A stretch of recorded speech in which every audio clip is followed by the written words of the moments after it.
Сайн байна уу? Төрсний дараа дотор хувцас хэрхэн өмсөхийг үзүүлье. Жирэмсэн байхад биений цусны хэмжээ 50%-аар ихсэж, төрсний дараа цус алдахад бэлдэж өгдөг. Байгалаар төрсөн хагалгаагаар төрсөн ялгаагүй.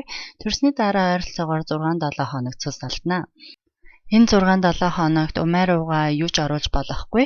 Ялангуяа тампон хэрглэж огт болохгүй. Бактери орон халдвар үүсгэнэ.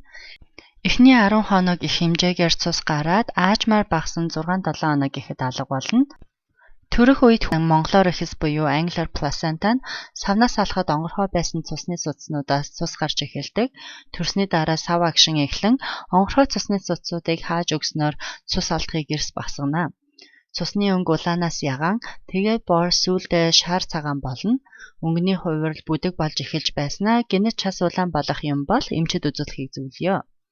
Эхний хэдэн өдөр гарч байгаа цус нь бөөгнөрсөн өтгөн бондгор цус байхаас гадна нээлцгай шүлс мэд зууралсан солц байж болзошгүй. За юуны төрөнд эхний хэдэн өдөр ийм том дамсгийг 3-аар нь давхарлаж өмсөх шаардлагатай болно. За төрсний дараа эмнэлгээс танаас нь иймэрхүү торон бандаж өгч магадгүй, өөрөө худалдаад авчиж болно. За энэ нуутан дотроо 5 ширхэг ирж байгаа. 1-2 ширхэгийг нэг төрөлтөнд дахин угаагаад хэрэглээд байж болно. Бусдыг нь дараагийн төрөлтөндөө хадгалсан ч болно, эсвэл найз нөхөдтэй өгсөн ч болно. Энэ нэг размерын бандаж нь бүх төрлийн биеинд таарна, биений хэмжээ дагаж сунана. За эмнэлгээс танаас нь энэ дамсгийг өгөх байх, гэртээ ирээд мэдээж өөрөө авах хэрэгтэй. Эхний хэдэн өдөр 3-аар нь хэрэглэхгүй бол ор дэвсгэр хувцас сунар руу ч нэвтрэх болно.